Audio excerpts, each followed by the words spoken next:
it's Jennifer. I am back with another video. Today's video is about my favorite teletherapy session so far. The little girl that I was working with, we were working on cutting and tracing and coloring and some fine motor skills in general.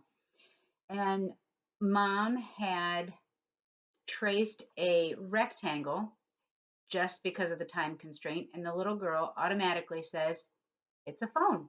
Now, she is the youngest child and she does not have a phone, and her siblings do.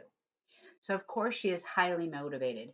And I sometimes forget this principle when I'm working with kids is if it's child directed and they're motivated, we've got them hooked and we are good to go.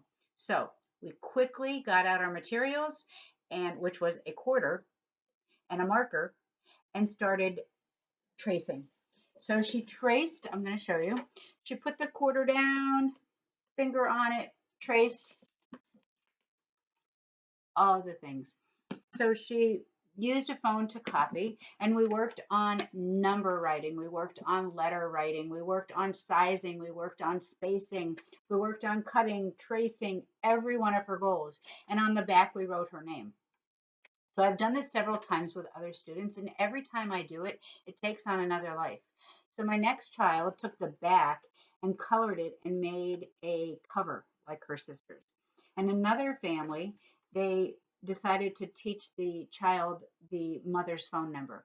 So this is a super simple activity, but so meaningful for many school age children that don't have phones, but have older siblings or even mom and dad that have a phone and they really want a phone. So make it their own and have fun with this super simple activity. Stay safe, wash your hands, enjoy.